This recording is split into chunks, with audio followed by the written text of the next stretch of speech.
Oke, hari ini kita bakal ngobrolin sesuatu yang seru banget. Kita mau bandingin dua sistem pendidikan dari dua negara raksasa, Rusia dan Indonesia. Yang satu punya warisan intelektual Soviet yang kental banget, satunya lagi negara kepulauan super beragam. Dua-duanya gede, dua-duanya penting, tapi caranya, wah beda jauh. Yuk kita bedah bareng. Nah, pertanyaan utamanya kan ini, gimana caranya dua negara yang latar belakangnya beda banget, yang satu dengan sejarah Sovietnya, yang satu lagi dengan ribuan pulaunya, ngebentuk generasi penerus mereka? Ini nih, inti dari perbandingan kita kali ini.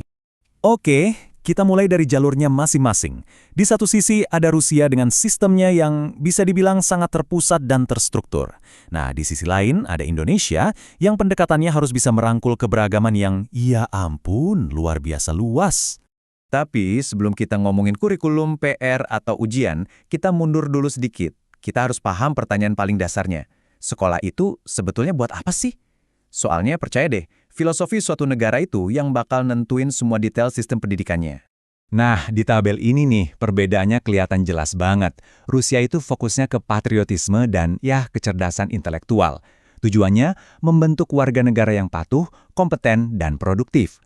Beda banget sama Indonesia, yang tujuannya lebih ke pengembangan manusia seutuhnya. Jadi bukan cuma pinter, tapi juga beriman, kreatif, demokratis, dan pastinya menjunjung tinggi Bhinneka Tunggal Ika. Kebijakannya juga beda drastis. Proyek nasional pendidikan di Rusia itu terpusat dari atas ke bawah. Sementara Merdeka Belajar di Indonesia kan justru mendorong kebebasan dan otonomi di tingkat sekolah. Dan di Indonesia, filosofi ini akarnya dalam banget, yaitu dari ajaran Ki Hajar Dewantara. Semboyan ini, Ing Ngarsa Sung Tuloda, Ing Madya Mangunkarsa, Tut Wuri Handayani, ini bener-bener jenius. Artinya itu, seorang pendidik itu harus bisa jadi tiga hal. Di depan, dia kasih contoh. Di tengah, dia bangun semangat. Dan dari belakang, dia kasih dorongan. Inilah yang jadi landasan kenapa pendekatan pendidikan kita sekarang lebih fokus ke siswanya. Oke, dari filosofi yang mungkin agak abstrak tadi, sekarang kita turun ke lapangan. Gimana sih wujudnya di sekolah sehari-hari? Apa yang anak-anak pelajari? Kalau dilihat sekilas, Indonesia itu wajib belajarnya lebih lama ya, 12 tahun. Strukturnya udah kita kenal semua lah, 6 tahun SD, 3 tahun SMP, dan 3 tahun SMA. Nah, Rusia beda. Mereka pakai sistem 11 tahun, yang dibagi jadi 4 tahun sekolah dasar, terus 5 tahun menengah pertama, dan ditutup dengan 2 tahun menengah atas. Wow, coba lihat angka ini, 98%. Ini tuh angka partisipasi sekolah di Rusia. Artinya, lebih dari 98% anak usia sekolah di sana itu terdaftar di sistem pendidikan.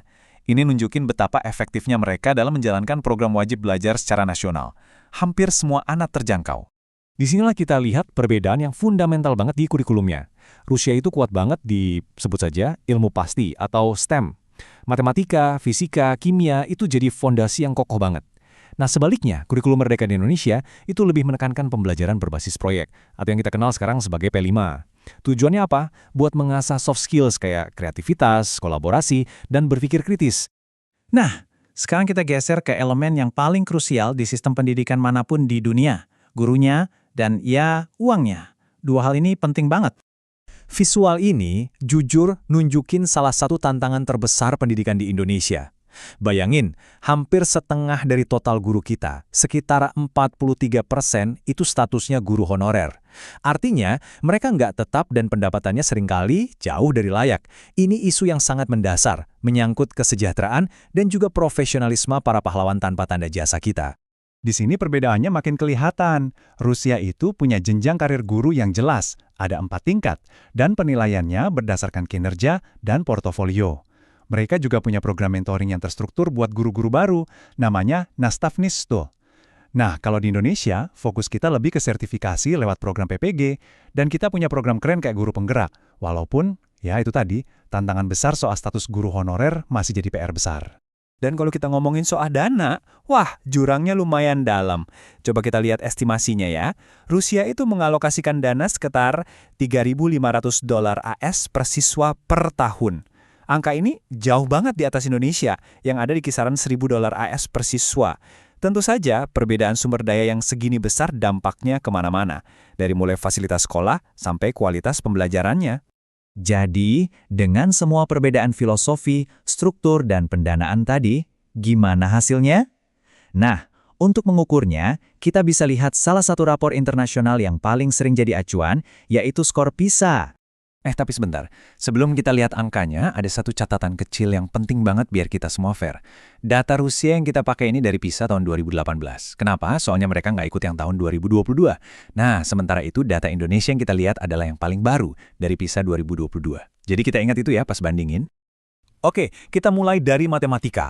Skor Rusia di tahun 2018 itu 488. Ini bahkan di atas rata-rata negara maju loh. Sementara skor Indonesia di 2022 adalah 366. Kesenjangannya cukup jauh ya. Ini seolah jadi bukti betapa kuatnya fondasi matematika dalam sistem pendidikan mereka. Lanjut ke kemampuan membaca. Polanya ternyata mirip-mirip. Skor Rusia di tahun 2018 ada di angka 479, sementara skor Indonesia di tahun 2022 ada di 359. Dan yang terakhir, Science. Rusia dapat skor 478, sementara Indonesia di 383. Nah, yang menarik di sini, meskipun masih ada jarak, skor sains Indonesia ini relatif sedikit lebih baik dibanding skor matematika dan membacanya. Ini nunjukin ada potensi nih di bidang ini. Oke, jadi apa kesimpulannya? Gini, ini bukan soal siapa yang menang atau kalah. Ini lebih ke cerita tentang pilihan dan konsekuensinya. Sistem Rusia yang sangat terstruktur, terbukti bisa menghasilkan skor tes yang tinggi dan terstandarisasi. Tapi, mungkin ada harga yang harus dibayar, yaitu kurangnya fleksibilitas. Di sisi lain, reformasi Merdeka Belajar di Indonesia itu visinya luar biasa, sangat ambisius dan fokus ke siswa. Tapi tantangan di lapangannya soal pemerataan dan implementasi juga luar biasa besar. Pada akhirnya, ini semua kembali ke satu pertanyaan besar. Apa sih tujuan sejati dari pendidikan? Apakah kita mau mencetak keunggulan yang terstandarisasi, yang bisa diukur dengan angka, seperti di Rusia? Atau kita lebih memilih memberikan kebebasan berkreasi, seperti yang dicita-citakan Indonesia? Sebuah pertanyaan yang menarik. Mungkin jawaban terbaiknya bukan memilih satu, tapi justru menemukan cara untuk menyeimbangkan keduanya. Gimana menurut Anda?